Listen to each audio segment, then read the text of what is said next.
Selamat malam Pak Golan. Eh, kali ini kami akan mempresentasikan em, hasil analisis kasus skandal perusahaan Volkswagen.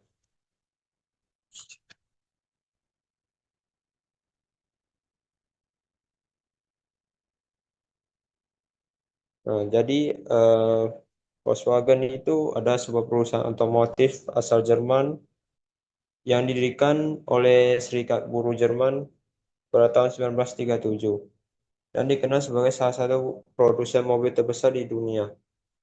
Em, jadi VW terkenal dengan inovasi teknologi serta beberapa merek ternama yaitu seperti Audi, Porsche, Lamborghini, Bugatti, dan sebagainya. Sebelum skandal emisi 2015, BMW dipandang sebagai simbol kualitas rekayasa Jerman dan komitmen terhadap kendaraan ramah lingkungan.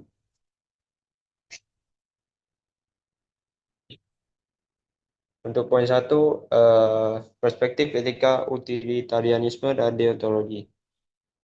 Jadi,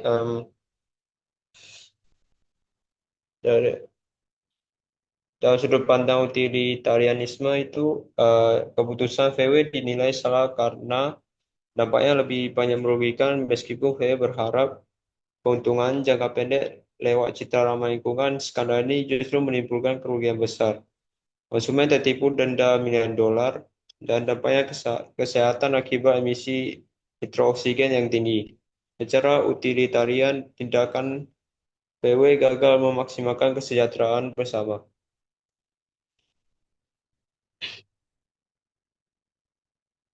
Dalam sudut deontologi, jadi dia deontologi menekankan kewajiban moral di mana VW melanggar prinsip kejujuran dan tanggung jawab dengan sengaja memasang device demi keuntungan. Ini menunjukkan kegagalan moral apalagi dalam budaya kerja otoriter yang menekan karyawan di bawah kepemimpinan Ferdinand Piech.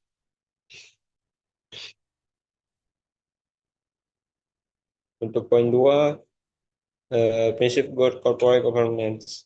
Jadi VW juga melanggar prinsip transparansi karena menyembunyikan penggunaan device dalam uji emisi.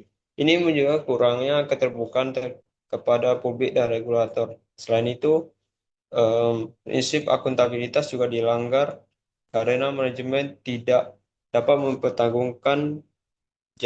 mempertanggungjawabkan keputusan mereka secara hukum dan etis. Ini mencerminkan lemahnya pengawasan internal dalam tata kelola perusahaan. Selanjutnya akan dilanjutkan oleh Renado. Untuk selanjutnya ada tata kelola perusahaan VW di reformasi pasca skandal, di mana reformasi tata kelola perusahaan VW ini harus menekankan akuntabilitas dan transparansi menyeluruh agar kasus manipulasi ini tidak terulang. Biasanya reformasi mencakup beberapa aspek seperti transparansi dalam pengawasan uji emisi maupun proses pengujian, serta analis serta adanya audit dari internal maupun eksternal yang melibatkan pihak ketiga untuk memverifikasi keaslian data. Hal tersebut demi mencegah pelanggaran etika di masa yang akan datang dan memulihkan kepercayaan publik serta para pemangku kepentingan yang ada di perusahaan tersebut. Next, boleh dibantu next, please. Terus selanjutnya ada peran Dewan Direksi dalam peran Dewan Direksi VW dalam mencegah pelanggaran etika, di mana peran Dewan Direksi VW ini dalam mencegah pelanggaran etika dinilai bisa dikatakan terbukti tidak efektif, di mana dari analisa kasus yang kami lihat, mereka terbukti gagal menjalankan fungsi pengawasan strategis mereka yang ada dalam perusahaan, dan hal tersebut dapat memunculkan dominasi terbentuknya budaya organisasi yang lebih memprioritaskan pencapaian finansial jangka pendek demi keuntungan perusahaan tanpa mempertimbangkan dampak yang akan terjadi di masa yang akan datang terhadap lingkungan daripada etika yang berkelanjutan. Boleh dibantu next, Wi? Di poin terakhir ada pembelajaran penting bagi manajer masa depan dalam menjaga integritas dan etika, di mana kasus perusahaan PW mengajarkan kita sebuah pelajaran penting bahwasannya sebagai seorang manajer kita harus patuh terhadap integrasi nilai-nilai etika dalam setiap pengambilan keputusan bisnis demi keberhasilan perusahaan, di mana setiap keputusan yang kita ambil tentu adalah harapan dan langkah yang akan kita korbankan pada perusahaan tersebut, di mana keberhasilan ataupun tidak dalam keputusan yang kita ambil tentu akan menentukan masa depan perusahaan tersebut, di mana keberhasilan jangka panjang perusahaan tentu juga sangat sangat bergantung pada kepercayaan publik, reputasi perusahaan yang ada di mata publik juga, dan kepatuhan hukum yang ada sesuai dengan regulasi dari pemerintah.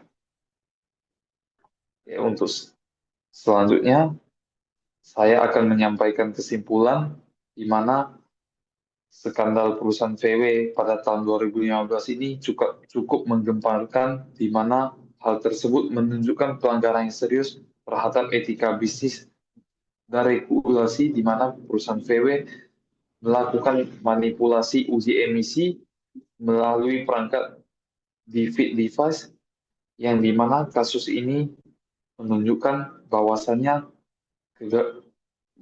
kegagalan dalam kepemimpinan perusahaan tersebut, tata kelola dan tanggung jawab sosial terhadap masyarakat maupun dampak terhadap lingkungan dunia, serta tentu juga menimbulkan kerugian besar bagi perusahaan tersebut, baik dari segi finansial ataupun dari segi reputasi global, yang membuat perusahaan VW mulai buruk citranya di mata publik.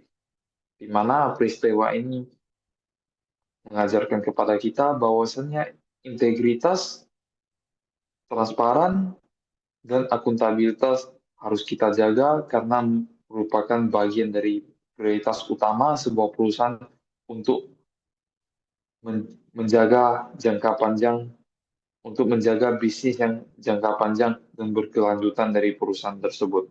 Sekian dari saya, terima kasih.